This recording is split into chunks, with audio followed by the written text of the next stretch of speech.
Hi friends, வணக்கம். Welcome to Lakshmi ருச்சி நலபாகம். எல்லோரும் எப்படி இருக்கேள்? இன்றைக்கி இந்த வீடியோவில் நம்ம பார்க்க போகிறது, கேட்டது கிடைக்கும் சக்தி வாய்ந்த அபிஜித் நட்சத்திரம் எவ்வாறு கணக்கிடப்படுகிறது, அபிஜித் நட்சத்திர புராணம், அபிஜித் நட்சத்திரத்தின் அடையாளம், அபிஜித் முகூர்த்தம் என்பது என்ன, அபிஜித் நட்சத்திர நேரம் என்பது என்ன, அபிஜித் சித் சக்தி துதி, இதெல்லாம் தான் இந்த வீடியோவில் ஷேர் பண்ணியிருக்கேன். இப்போ தான் நம்ம சேனலில் புதுசாக பார்க்குறவாளாக இருந்தால் லக்ஷ்மி ருச்சி நலபாகம் சேனலுக்கு மறக்காமல் சப்ஸ்கிரைப் பண்ணிக்கோங்க. பக்கத்தில் இருக்கிற ஆல் பெல் சிம்லையும் கிளிக் பண்ணிக்கோங்க. அப்போ தான் நான் போடுற வீடியோஸ் எல்லாம் நோட்டிஃபிகேஷனில் வரும். வாங்கோ வீடியோக்குள்ளே போகலாம்.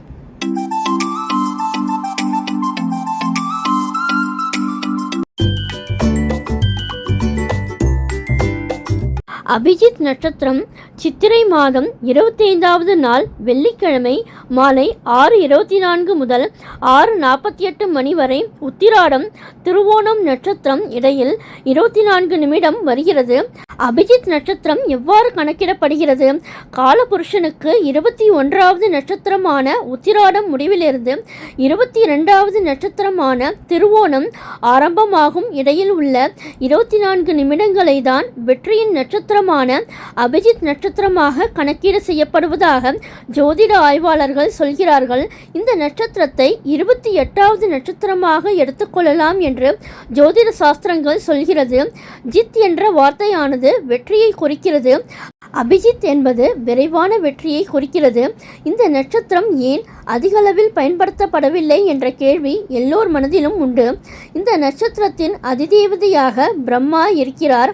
பிரம்மாவிற்கு பூமியில் பூஜைகள் இல்லை என்பதால் அபிஜித் நட்சத்திரம் அதிக புழக்கத்தில் இல்லை. பிரம்ம முகூர்த்தத்திற்கு நிகரான நேரமாக அபிஜித் நட்சத்திர நேரம் கருதப்படுகிறது. வான்மண்டல விண்வெளியில் லைரா என்ற நட்சத்திர கூட்டத்திற்குள் வேகா என்ற நட்சத்திரமாக இந்த அபிஜித் நட்சத்திரம் மறைந்துள்ளது. வேகா என்பது அபிஜித் நட்சத்திரத்தின் சமஸ்கிருத பெயராகும். 366 நாட்களாக இருக்கும் ஜீலியன் கலண்டர்களில் இந்த நட்சத்திரம் பற்றி குறியீடுகள் உள்ளன என்பது இதன் சூட்சமம் ஆகும். அபிஜித் நட்சத்திர புராணம் இதிகாசங்களும் புராணங்களும் வாழ்வை பற்றிய கற்பித்தலை நமக்கு சொல்லித் தருகிறது. அவ்வாறே மகாபாரதத்தில் குருச்சேத்திர போர் தொடங்குகிறது.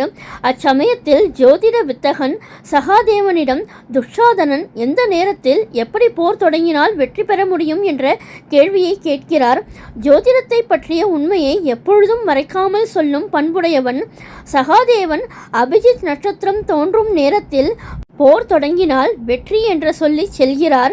இதை அறிந்த கிருஷ்ண பகவான் நல்லவர்களுக்கும் தீயவர்களும் ஒரு நியதி வேண்டும் என்பதால் நல்லவர்களை காப்பாற்றவும் தீயவர்கள் வெற்றி பெறாமல் இருக்கவும், அதாவது தர்மம் என்ற நியதி வழுவாமல் இருக்க அபிஜித் நட்சத்திரத்தை தன் மயிலறையில் எடுத்து மறைத்து வைத்துள்ளார் என்பதே இதன் சூட்சம ரகசியம். பரமாத்மாவாகிய பரமேஸ்வரனே முப்புறங்களையும் இந்த அபிஜித் நட்சத்திர நேரத்தில்தான் போரிட்டு வென்றுள்ளதாக புராணங்கள் சொல்கின்றன. அபிஜித் நட்சத்திரத்தின் அடையாளம். அபிஜித் நட்சத்திரமானது 4 தெருக்கள் சந்திக்கும் நாற்சந்தியை போன்ற வடிவமாகி அது ஒரு பெரும் புள்ளியை சந்திக்கும் அமைப்பாக உள்ளது. அபிஜித் முகூர்த்தம் என்பது என்ன? காலையில் சூரிய உதய காலத்திலிருந்து 6 மணி நேரம் கழித்து வருகின்ற உச்சி வேலைதான் அபிஜித் காலம். அதாவது ஒவ்வொரு நாளும் பகல் 12 மணி முதல் 1 மணி வரை உள்ள நேரமே அபிஜித் முகூர்த்தம் என வரையறுக்கப்பட்டுள்ளது. தினமும் இந்த அபிஜித் முகூர்த்த நேரத்தில் வழிபாடு செய்வது உங்கள் விருப்பத்தை நிறைவேற்றி வெற்றியை தரும் அமைப்பாக உள்ளது. அபிஜித் நட்சத்திர நேரம் என்பது என்ன? அபிஜித் நட்சத்திரம் நேரமானது உத்திராடம் திருவோணம் நட்சத்திரம் இடையில் வரும் 24 நிமிடங்களே அபிஜித் நட்சத்திர நேரமாகும். அபிஜித் நட்சத்திர நேரத்தில் பிறந்த அதிர்ஷ்ட குழந்தையாக உள்ளது. அபிஜித் நட்சத்திர நேரத்தில், அதாவது 8/5/2026 செய்ய வேண்டிய வழிபாடு. வாக்கிய பஞ்சாங்கத்தின்படி இந்த அபிஜித் நட்சத்திர நேரம் சித்திரை 25வது நாள் வெள்ளிக்கிழமை மாலை 6:24 முதல் 6:48 மணி வரை உத்திராடம் திருவோணம் நட்சத்திரம் இடையில் 24 நிமிடம் வருகிறது. திருக்கணித பஞ்சாங்கத்தின்படி 8/5/2026 சித்திரை 25வது நாள் இரவு 9:07 முதல் 9:31 மணி வரை உத்திராடம் திருவோணம் நட்சத்திரம் இடையில் 24 நிமிடம் வருகிறது.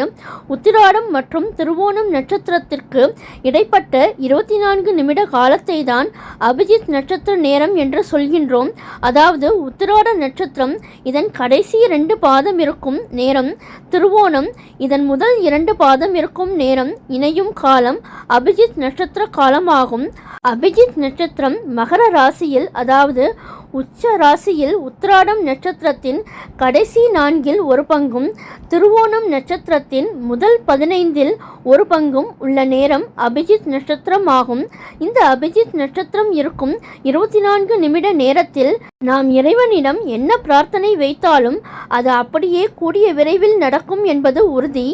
சித்திரை 25வது நாள் வெள்ளிக்கிழமை மாலை 6:22 முதல் 6:48 மணி வரை உத்திராடம் திருவோணம் நட்சத்திரம் இடையில் வரும் 24 நிமிடங்கள் அல்லது திருக்கணித பஞ்சாங்கத்தின்படி அபிஜித் நட்சத்திர நேரம் இரவு 9:07 முதல் இரவு 9:31 வரை உள்ள ஏதாவது ஒரு அபிஜித் நட்சத்திர நேரத்தில் பூஜை அறையில் விளக்கு ஏற்றி இந்த அபிஜித் மந்திரத்தை 3 முறை ஜெபிக்கலாம். அபிஜித் சிச்சக்தி துதி அபிஜித ஆகமாந்து தீர அபஜிதாம்பர நட்சத்திரானாம் நாததீய ஜோதீனாம் நலகங்காதர பவதாரண சிவஸ்ய விஷ்ணுமேதீனாம் பவதவலாம்சுத பரிபாலய சரணாகத பாகிமாம். மேலும் இந்த அபிஜித் நட்சத்திர நேரத்தில் வீட்டு பூஜை அறையில் இருக்கக்கூடிய கிருஷ்ணரின் படத்திற்கு முன்பாக 2 அகல் விளக்கில் நெய் ஊற்றி தீபம் ஏற்றி கொள்ளுங்கள். கிருஷ்ணரின் படம் இல்லை என்பவர்கள் பெருமாளின் படத்திற்கு முன்பாக இந்த வழிபாட்டை செய்யலாம். இப்படி தீபம் ஏற்றி வைத்த பிறகு அவருக்கு துளசி மாலையை சாற்றி மஞ்சள் நிற மலர்களை வைத்து உங்களுடைய நீண்ட நாள் கோரிக்கை என்னவோ, எந்த பிரச்சனை உங்களுக்கு சரியானால் நீங்கள் நிம்மதியாக வாழ முடியும் என்று நினைக்கிறீர்களோ அது சரியாக வேண்டும் என்று பெருமாளிடம் வேண்டிக் கொள்ள வேண்டும். இயன்றவர்கள் மஞ்சள் நிறத்திலான லட்டுவை பெருமாளுக்கு முன்பாக வைத்து இந்த வழிபாட்டை மேற்கொள்ளலாம். தீபமேற்றி முடித்த பிறகு இந்த அபிஜித் சிச்சக்தி துதியை 3 முறை மனதார கூறி கிருஷ்ண பரமாத்மாவை மனதார நினைத்து உங்களுடைய பிரார்த்தனையை இந்த பிரபஞ்சத்திடம் சொல்ல வேண்டும். அபிஜித் நட்சத்திர வேளையில் தொடங்கும் காரியங்கள் நிச்சயம் நன்மையில் முடியும். இந்த நேரத்தில் எந்த தோஷமும் இல்லை. ராகு காலம், யமகண்டம், அஷ்டமி, நவமி, கரிநாள், பிரதமை, செவ்வாய், சனிக்கிழமை என்று எந்த தடங்களும் இல்லை. உத்திராடத்துக்கு கணபதி, திருவோணத்துக்கு திருமால் இவர்களை வணங்கி முதல் முறையாக அபிஜித் நட்சத்திர நேரத்தில் என்ன பிரார்த்தனையை செய்கிறீர்களோ அந்த பிரார்த்தனை நிறைவடையும் வரை அடுத்தடுத்த மாதம் வரக்கூடிய அபிஜித் நட்சத்திர நேரத்திலும் ஒரே பிரார்த்தனையாக தான் வைக்க வேண்டும். மாற்றி மாற்றி பிரார்த்தனையை செய்யும் போது வேண்டுதலுக்கான பலன் கூடிய விரைவில் உங்களுக்கு கிடைக்காது. பூஜை அறையில் ஏற்றி வைத்திருக்கும் விளக்கிற்கு முன்பு உங்களுடைய வேண்டுதலை வைக்கலாம். நல்ல வேலை கிடைக்க, நோய் நொடி தீர, பிள்ளைகள் நன்றாக படிக்க, கடன் தீர, இப்படி என்ன வேண்டுதலை வைத்தாலும் சரிதான். நீங்கள் என்ன வேண்டுதல் வைத்திருக்கிறீர்களோ அது சம்பந்தப்பட்ட மந்திரங்களை சொல்லி வழிபாடு செய்யலாம்.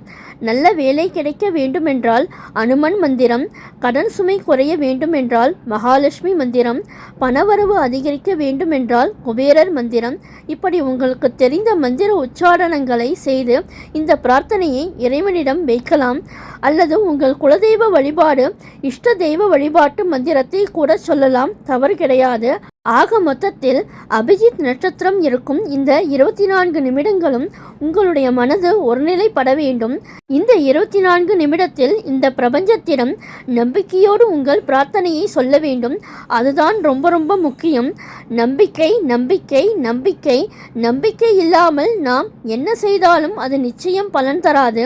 நம்பிக்கையோடு இந்த அபிஜித் நட்சத்திர நேரத்தை மாலை 6:22 மணி முதல் 6:48 மணி வரை அல்லது இரவு 9:07 முதல் 9:31 வரை ஏதாவது ஒரு நேரத்தை பயன்படுத்துங்கள். நிச்சயம் உங்களுக்கு நல்லதே நடக்கும். அதன் மூலம் உங்களுக்கு நிறைய நல்ல பலன்கள் கிடைக்கும். நல்லதே நினைப்போம், நல்லதே நடக்கும். இந்த கேட்டது கிடைக்கும் சக்தி வாய்ந்த அபிஜித் நட்சத்திரம் சிறப்பு வீடியோ பிடிச்சிருந்தா உங்கள் ஃப்ரெண்ட்ஸ் அண்ட் ரிலேட்டிவ்ஸோட ஷேர் பண்ணிக்கோங்க. என்னுடைய லக்ஷ்மி ருச்சி நலபாகம் சேனலுக்கு மறக்காமல் சப்ஸ்கிரைப் பண்ணிக்கோங்க. நான் வேறு ஒரு இன்ட்ரெஸ்டிங்கான வீடியோவில் உங்களை மீட் பண்ணுறேன். Thank you, by.